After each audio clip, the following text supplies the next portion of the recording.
Ողջույն, այսօր մի շատ հետաքրքիր պատմություն ես լսելու, լավ տեղավորվիր և ուշադիր լսիր։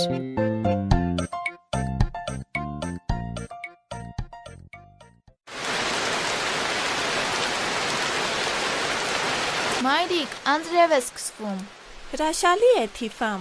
քանի որ այն մաքրում է փոշին։ Մենք չենք տեսել Վիկտորին, նա մահացել է։ Ես չեմ հավատում։ Բայց հայրիկն ասաց, որ չոր ոգիները կսպանեն նրան, քանի որ նա միշտ Հիսուսի մասին է խոսում։ Ես հավատում եմ, որ նրա Աստվածն ավելի հզոր է։ Ահ, ոտքս։ Թիֆամի մայրիկն ընկավ և վնասեց ոտքը։ Հիմա ինչպես պետք է տուն վերադառնա։ Հորդառատ անձրևի տակ նրանք հասան միսիոների տուն և թակեցին դուռը։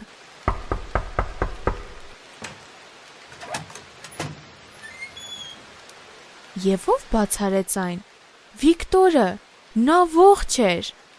Ներս եկեք, կարող եք կրակի մոտ չորացնել ձեր հագուստը։ Մինչ նա խնամում էր մայրիկի ոտքը, Թիֆամը բղավեց. Դու մահանալու ես, իմ հայրիկն անիծել է քեզ, որ մահանաս, ես վախենում եմ, մենք չպետք է այստեղ մնանք։ Դու չպետք է վախենաս։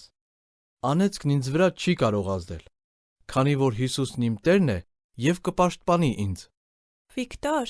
ես քեզ շուկայում լսել եմ։ Ես հավատացի քո խոսքերին և այդ պահից սկսած սրտումս խաղաղություն ունեմ։ Խոսակցությունը մայրիկի հետ շատ լավ էր ընթանում, սակայն Թիֆամը դեռ վախենում էր իր հայրիկից։ Եթե նա մի օր իմանա սրա մասին, նրանք հոգնած էին, երբ հասան տուն։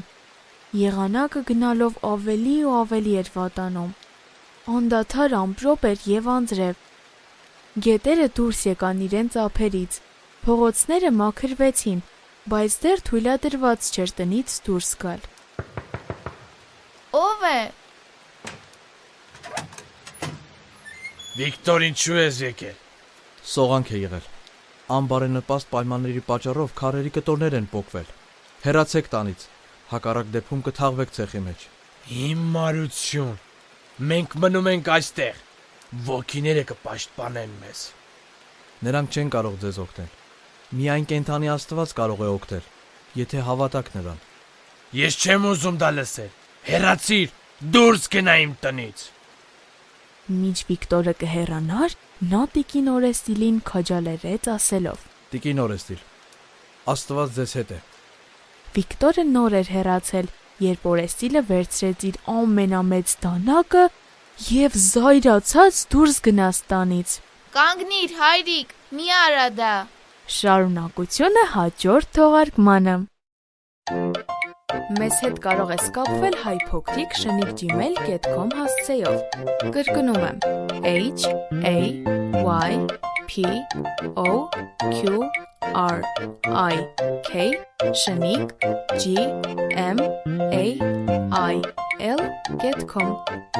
Կհանդիպենք հաջորդ թողարկմանը։ Ձեզ հետ է Եվնիկեն։